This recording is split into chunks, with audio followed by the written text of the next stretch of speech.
Assalamualaikum warahmatullahi wabarakatuh. Perkenalkan, nama saya Rahmi dari Prodi S1 Administrasi Publik kelas reguler dengan mata kuliah Aplikasi Komputer Penguatan Sistem Informasi. Dengan materi yang saya bawakan, e-government dan smart city dalam perkembangan administrasi publik. Baiklah, saya akan menjelaskan tentang perubahan dunia digital.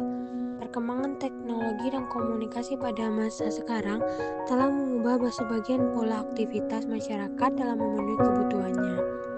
Kemudian dalam mendapatkan informasi dan melakukan komunikasi khususnya pada bidang pelayanan, sebagai salah satu contoh dari perkembangan teknologi dan komunikasi. Hadirnya layanan publik yang berbasis pada penggunaan teknologi sejalan dengan konsep smart governance. Kebijakan yang mengarah pada layanan publik yang berbasis pada teknologi yakni e-government yang biasanya mengacu pada penggunaan teknologi informasi meliputi teknologi informasi dan komunikasi dan teknologi komunikasi berbasis web lainnya untuk meningkatkan dan mengembangkan efisiensi dan efektivitas pelayanan publik. Selanjutnya, apa itu administrasi publik? Administrasi publik adalah bidang ilmu dan praktik yang berkaitan dengan cara pemerintah mengelola sumber daya dan melaksanakan kebijakan untuk memberikan pelayanan kepada masyarakat. Secara lebih lengkap, administrasi publik melibatkan yang pertama yaitu perumusan kebijakan publik, di mana kebijakan yang telah disepakati akan dirumuskan atau ditetapkan. Yang kedua itu ada implementasi kebijakan. Implementasi kebijakan ini adalah di mana kebijakan yang telah dirumuskan tadi atau disepakati diimplementasikan atau diterapkan kepada masyarakat. Yang ketiga itu pelayanan publik.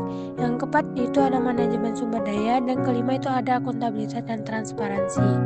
Selanjutnya itu ada tantangan administrasi konvensional. Yang pertama itu proses yang lambat. Semua layanan dilakukan secara manual seperti pengisian formulir kertas, pencatatan arsip fisik, dan penggunaan dokumen secara tatap muka.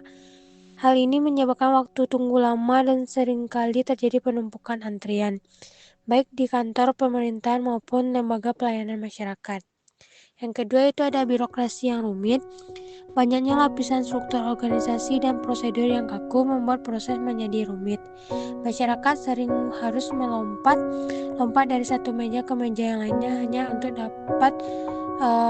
untuk mendapatkan satu jenis pelayanan. Yang ketiga itu ada tidak adanya sistem terpadu pembuat data dan informasi sulit berpindah antar instansi. Yang ketiga itu adanya minimnya pelayanan responsif. Karena keterbatasan sistem, petugas sering kesulitan merespon keluhan atau permintaan informasi dari masyarakat secara cepat. Masyarakat tidak punya akses untuk melakukan atau melihat status layanan yang sedang mereka urus. Selanjutnya itu ada e-government.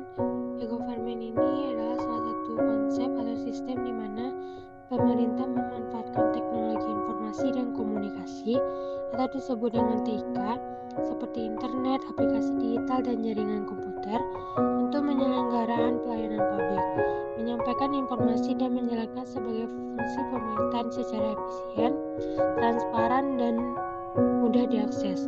Tujuan dari e-government ini terbagi menjadi tiga. Yang pertama itu meningkatkan pelayanan publik.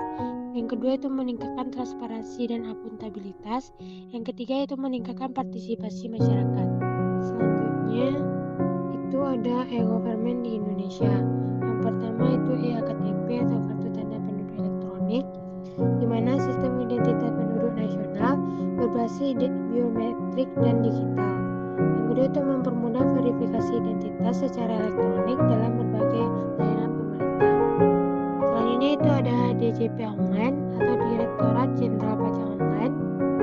Wajib pajak dapat melaporkan SPT, pembayaran pajak, mengakses data perpajakan secara online. Yang kedua itu efisien dan menimbulkan kontak langsung. Selanjutnya itu ada Lapori, layanan aspirasi dan pengaduan online rakyat, di mana platform pengaduan masyarakat yang dikelola oleh Kementerian PNRB. Warga dapat menyampaikan keluhan, aspirasi, atau laporan terkait pelayanan publik secara online. Selanjutnya itu ada Smart City.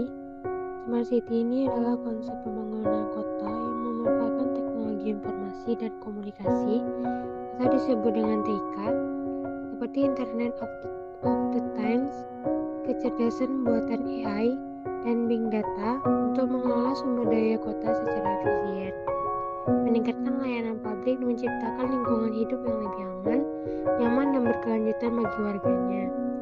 Ciri-ciri Smart City ini terbagi menjadi 3, yang utama yaitu teknologi terintegrasi, pemantauan real-time, partisipasi warga digital.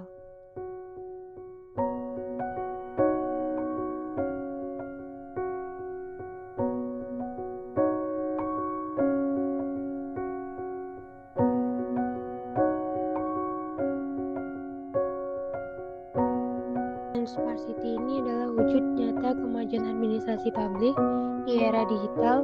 Keduanya mendekatkan pemerintah kepada rakyat yang lebih cepat, terbuka, dan efisien. Sekian dari presentasi saya hari ini. Saya ucapkan terima kasih. Assalamualaikum warahmatullahi wabarakatuh.